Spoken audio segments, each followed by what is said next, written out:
Hello, this is Earl Nightingale, and I'd like to tell you about the magic word. The experts call it the most important word as far as the results we get from life are concerned in this or any other language. And the magic word is attitude.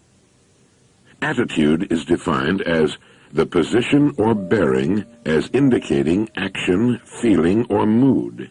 And it is our actions, feelings, or moods which determine the actions, feelings, or moods of others toward us, and which control to a surprising extent our success or failure. It is then our attitude toward life which will determine life's attitude toward us. Now, what does this mean exactly? Everything operates, of course, on the law of cause and effect. Everything we say or do will cause some effect. We're charged with producing causes. The effects or the rewards of our actions will take care of themselves. That's why I say success can be guaranteed and will come to us every time if we live in a certain way. Good attitude, good results. Fair attitude, fair results. Bad attitude, bad results. You see, each of us shapes his or her own life, and the shape of it is determined by our attitude, the attitude we hold most of the time. Sounds simple, doesn't it? But it's not quite that easy. For most of us, learning this new habit takes time, but once it's mastered, our daily lives will become as changed as if we walked out of a dark tunnel into the bright, clear light of day. A person with a poor attitude toward learning, for example, in school or afterward, isn't going to learn very much until he changes his attitude. I know you can think of examples of this in your own life. If we take the attitude that we cannot do something, we generally will not do it. An attitude of failure, and we're whipped before we start. So we know then that what we receive from life, what we accomplish or fail to accomplish, is due in large measure to our overall attitude.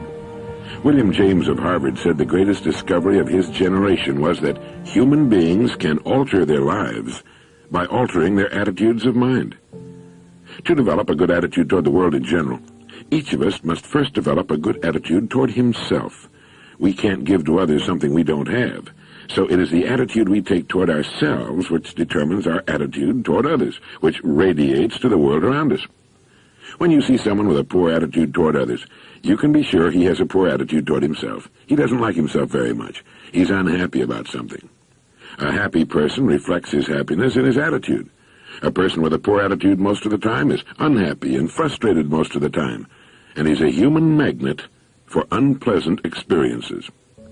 When they come, as they must because of his attitude, they reinforce his poor attitude, thereby bringing more problems and so on. He becomes a self-generating, doom-fulfilling cycle. But for the man or woman with a good attitude, the same principle holds true in reverse.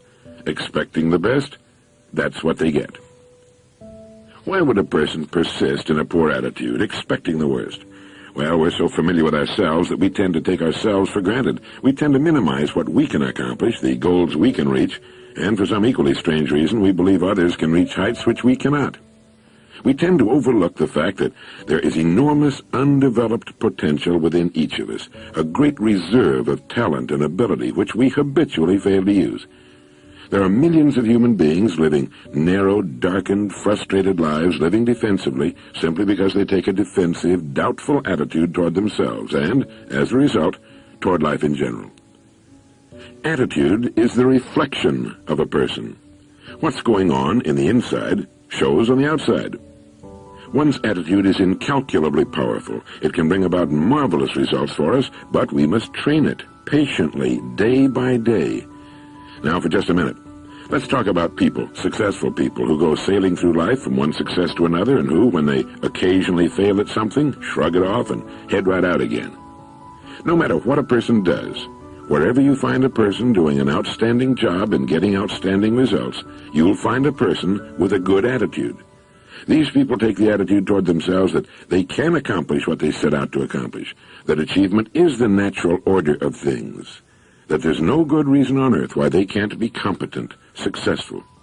They have a healthy attitude toward themselves and, as a natural result, toward life and the things they want to accomplish. Because of this, they achieve some remarkable things and come to be called successful, outstanding, brilliant, lucky, and so on. They're quite frequently no more brilliant or talented than the majority of people by whom they're surrounded. But they have the right attitude. They find their accomplishments not too difficult simply because it seems so few others are really trying, really believe in themselves. Successful people come in all sizes, shapes, and colors, and in widely varying degrees of intelligence, background, and education. But they have one thing in common. They expect more good out of life than bad. They expect to succeed more often than they fail. And they do. When you want something worthwhile, take the attitude that there are a lot more reasons why you can have it than why you can't. Set out to earn it, go after it, work at it, ask for it, and 9 times out of 10 you'll get it. Now think about this. Our environment, the world we've created around us, is really a mirror of our attitudes. If we don't like our environment, we can change it by changing our attitudes. The world plays no favorites. It's impersonal. It doesn't care who succeeds and who fails, nor does it care whether we change or not. Our attitude toward life doesn't affect the world and the people in it nearly so much as it affects us. It would be impossible to even estimate the number of jobs which have been lost, promotions or good grades missed, sales not made, marriages ruined by poor attitudes. But you can number in the millions the jobs which are held though hated, the marriages which are tolerated but unhappy, the parents and children who fail to understand one another, all because of people who are waiting for the world and others to change toward them before they'll change, instead of being big enough and wise enough to at least make a test which will prove where most of the trouble lies, in poor attitudes. All right, so a successful attitude will help to bring us the success we seek. But just how does a person get this kind of attitude? The easiest and most effective means of forming a good attitude habit is to begin conducting yourself as though you have a good, positive, expectant attitude toward life. If you've never tried it, you'll be amazed at what happens. Remember, actions trigger feelings, just as feelings trigger actions. Not long ago, I read a line which went, "Life is dull only to dull people." That's true. It could also have read, "Life is interesting only to interesting people," or "Life is successful only to successful people." You must first become mentally, from an attitude standpoint, the person you wish to be. A famous restaurateur was asked by a newspaper reporter, "When did you become successful?" And he replied, "I was successful when I was sleeping on park benches. I knew what I wanted to do, and I knew that I'd do it." You see, his attitude had been one of success, of expecting success, long before the material, the tangible rewards of success had been earned. The great German philosopher Goethe put it this way: before you can do something, you must first be something. Chances are you know people who seem to be what others call lucky. All kinds of wonderful things happen to them, and they give the impression of happily sailing through life, having a wonderful time, and accomplishing more in a year than most people do in 5. If you will conscientiously go about the test I'm going to recommend and concentrate on it every day, you'll find yourself beginning to join this small, happy, and extremely productive group of people. You'll find yourself becoming lucky, as they say, and most of your problems will take care of themselves. Of this you can be sure. The results will be nothing short of amazing. Now here's the test. Act toward the world, everything and everyone, with an attitude calculated to produce the results you want. That is, if the result you want is more success in what you're doing, act as though you are already in possession of that success. If you want others to treat you with admiration and respect, treat others with admiration and respect first. Treat every person as the most important person on earth. Do this for 3 excellent reasons. 1, as far as a person is concerned, he or she is the most important person on earth. 2, because this is the way human beings ought to treat each other. 3, by treating everyone this way, we form an important habit. There's nothing in the world that men, women, and children want and need more than self-esteem, the feeling that they're important, that they're needed and respected. They'll give their love, their affection, their respect, and their support to the person who fills this need.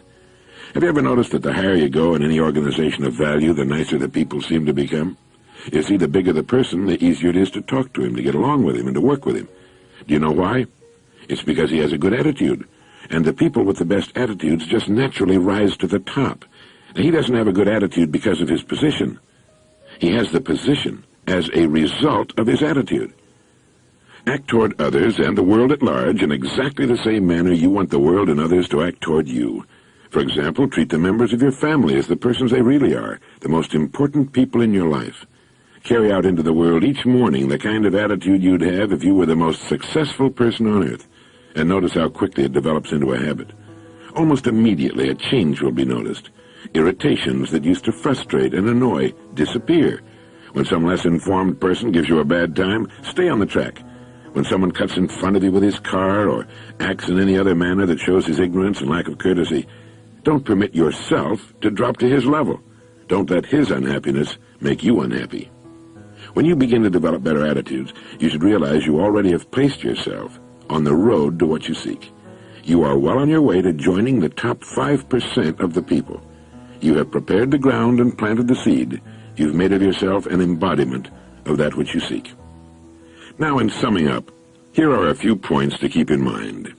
First, it is our attitude at the beginning of a task which, more than anything else, will bring about its successful outcome. Second, our attitudes toward others determine their attitudes toward us. We're interdependent. The success we achieve in life will depend largely on how well we relate to others.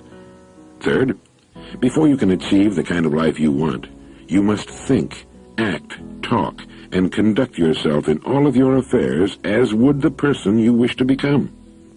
Fourth, the higher you go in any worthwhile organization, the better the attitudes you'll find. Attitudes are not the result of success.